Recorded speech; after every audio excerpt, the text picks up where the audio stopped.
구독과 좋아요, 그리고 영상 제작하고 분석하는데 슈퍼탱스는 큰 도움이 됩니다. 최종 선택은 각자의 판단 기준에 맞게 활용해주세요. 자, 이번 경기 한번 제대로 들여다볼까요? 지금 상황이 마치 거대한 항공모함이 아주 위험한 암초지대를 항해하는 것 같은 그런 아슬아슬한 모습이거든요. 그래서 저희가 데이터 탐정이 된 것처럼 이 경기를 한번 파헤쳐 보려고 합니다. 총 6단계에 걸쳐서요. 이 숫자들 뒤에 숨어있는 진짜 이야기를 한번 따라가 보겠습니다. 첫 번째, 거함의 균열, 시장의 시그널입니다. 겉으로만 보면 리그 2위인 도르트문트랑 14위 마인츠의 경기니까 되게 단순해 보이잖아요. 그런데 베팅 시장의 이야기는 완전히 다릅니다. 지금 보시는 실시간 베팅 차트가 바로 그 증거인데요. 도르트문트 승리에 대해서 뭔가 상당한 불안감이 느껴지죠. 이게 바로 시장이 파놓은 함정, 그러니까 일반 대중을 끌어들이려는 그런 경기의 전형적인 신호일 수 있다는 겁니다. 두 번째, 배당 흐름 속 비밀 추적입니다. 자, 그럼 이제 배당률을 한번 볼까요? 소위 샤프머니라고 하죠. 이 전문가들의 돈이 왜 도르트문트의 쉬운 승리가 아니라 아주 팽팽한 접전을 가리키고 있는지 그 비밀을 한번 추적해 보겠습니다. 여기 정말 주목하셔야 합니다. 도르트문트 승리 배당률 처음엔 1.53이었는데 1.57까지 올랐어요. 무승부도 4.10에서 4.33으로 상승했고요. 반면에 마인츠는요, 5.75에서 5.25로 그냥 뚝 떨어졌습니다.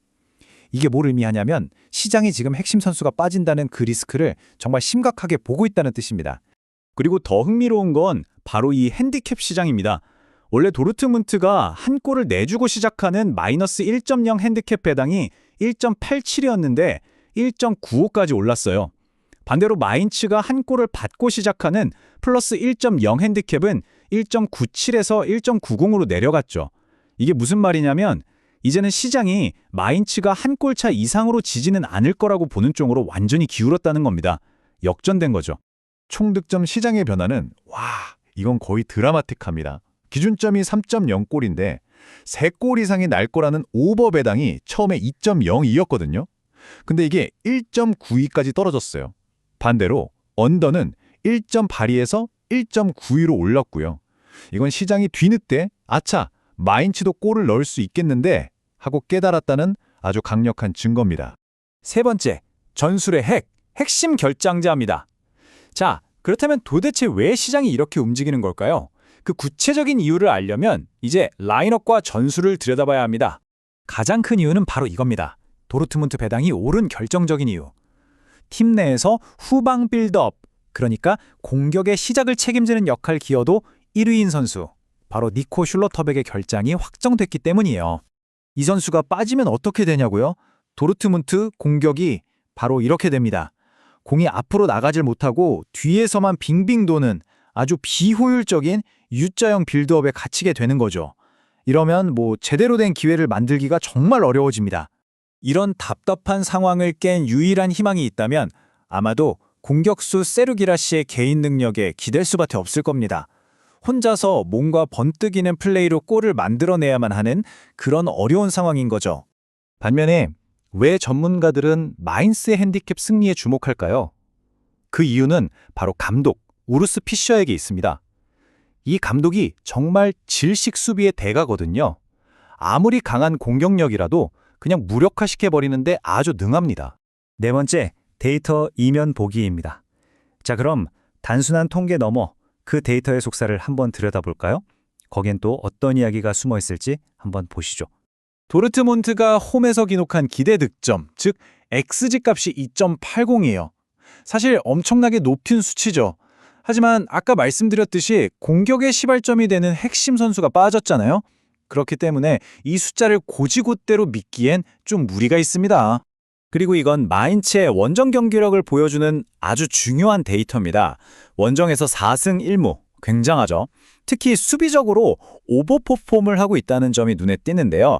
이게 무슨 뜻이냐면 데이터상으로 예상되는 실점보다 훨씬 적은 골만 내주면서 아주 단단한 수비를 하고 있다는 겁니다. 다섯 번째, 보이지 않는 외적 변수입니다. 자, 이제 경기장 안의 이야기가 아니라 경기장 밖의 변수들이 이 승부에 얼마나 큰 영향을 미칠 수 있는지 한번 짚어보겠습니다. 지금 도르트문트의 일정을 보면 이번 마인츠 경기 바로 다음에 아탈란타와 아주 중요한 챔피언스리그 경기가 기다리고 있습니다. 말 그대로 샌드위치에 낀 상황이죠. 정말 껄끄러운 일정입니다. 그래서 진짜 중요한 포인트는 이겁니다. 만약에 도르트문트가 어떻게든 한 골을 넣고 앞서 나간다. 그럼 그때부터는 무리하지 않을 거라는 거죠.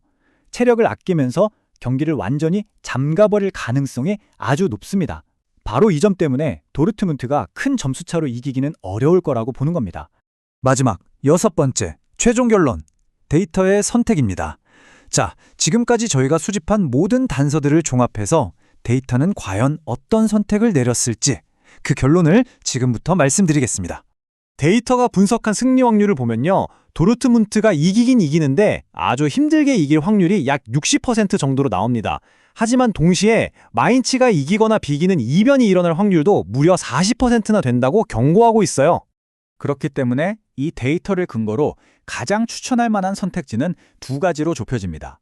첫째는 마인츠가 한 골을 받고 시작하는 플러스 1.0 핸디캡 승리고요. 둘째는 도르트문트와 마인츠 양팀 모두 득점에 성공한다는 겁니다. 이 모든 데이터를 종합했을 때 가장 가능성이 높은 예상 스코어는 바로 2대1 보루시아 도르트문트의 신승입니다. 하지만 지금까지 우리가 봤던 그 모든 경고 신호들을 생각해보면 1대1 무승부라는 결과가 나와도 전혀 이상하지 않은 경기입니다. 과연 이 거대한 항공모함이 결국 암초에 걸려 넘어지게 될까요?